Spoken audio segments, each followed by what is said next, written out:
Well, since taking office a little bit over 7 months ago, my administration has responded to this humanitarian mission with the full force of government. We have roughly 15,000 people living in shelters, temporary shelters here in Chicago, nearly 27 shelters total, 4,500 children in our Chicago public schools system, providing health care, and also making sure that we are screening individuals as they come through the city of Chicago, providing, again, on-site vaccinations at all of our shelters.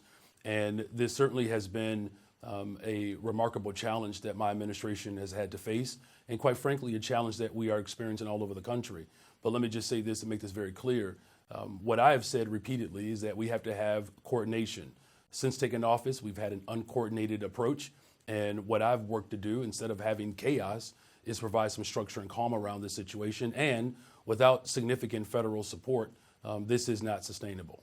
Well, what I mean by uncoordinated, what Governor Abbott is doing is, quite frankly, it's reckless. I had a delegation to actually go to the border and see firsthand the challenges that our bordering states and our bordering cities are experiencing right now. And what I've called for repeatedly is, again, a coordinated approach between state and local municipalities so that we can address this crisis. As far as what the federal government is doing, look, I've said repeatedly that we need more resources, and I've asked for $15 billion for the entire country. I know I have a congressional delegation here in Illinois that has asked for $10 billion. Look, the technical support that we receive from the federal government, we appreciate that. Work authorization to put people on a pathway to sustainability, I certainly appreciate that. And without real significant investment from our federal government, it won't just be the city of Chicago that won't be able to maintain this mission. It's the entire country that is now at stake.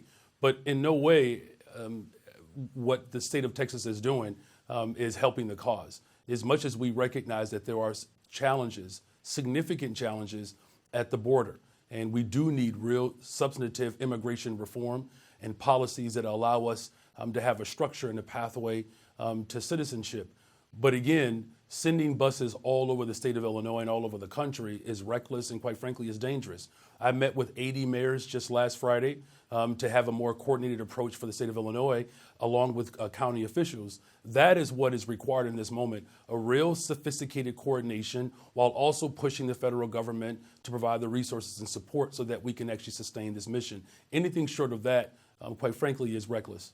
Well, what we've seen is, again, repeatedly, is that when the migrants are arriving in the city of Chicago, or New York or anywhere else for that matter, there's not a real coordinated approach to make sure that migrants and those who are seeking asylum are getting the services that they need at the border.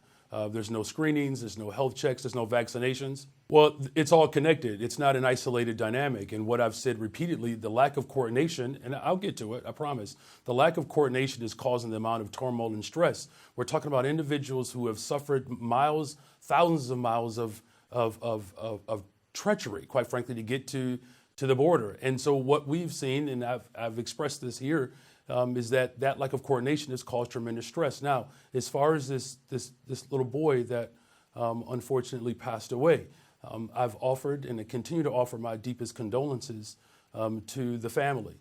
And there is no evidence at this point, and we're still waiting as more and more evidence as we go through investigation here, as more and more evidence comes to fruition, there is no evidence that the condition of the shelter caused the death of this young boy. What I've built within these last 7 months, in order for us to have a better, stronger, and safer Chicago, it really requires the full force of government. And as you've indicated, homicides are down, shootings are down. But yes, what we've experienced in the city of Chicago, cities all over the country are experiencing. And I've just released my full-out community safety plan that not only gets at the root causes of violence in the city of Chicago, but we're making critical investments. Those investments look like what I've presented in my last budget: $250 million to address homelessness, $100 million for violence prevention. We added $80 million more to our youth employment program, of which we hired 25,000 young people just this summer That's a 20% increase from the previous year. I'm going to hire 4,000 additional young people this summer.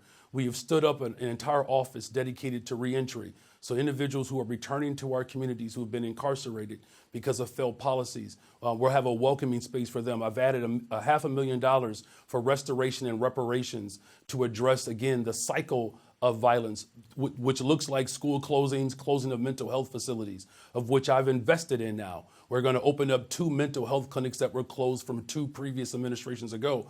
And so in order for us to build a better, stronger, safer Chicago, it requires investments. And that's what this budget has done, a $16.77 billion budget without raising property taxes. And we're just getting started in the city of Chicago. Look, the last thing that I'll say on this, look, my wife and I, we're raising our 3 children on the west side of Chicago. It's a beautiful part of the city. We love it. But it also has been the side of the city of Chicago that has experienced gross disinvestment from school closings, from lack of transportation, from lack of investments. And so I wake up every single day in one of the most toughest parts of the city. And so there is no one in this city who thinks about public safety more than someone like me who was raised in a family on the west side of Chicago. And so I'm very much committed to investments so that the better, stronger, safer Chicago that we're all hoping for, we can actually see the full fruit of our labor.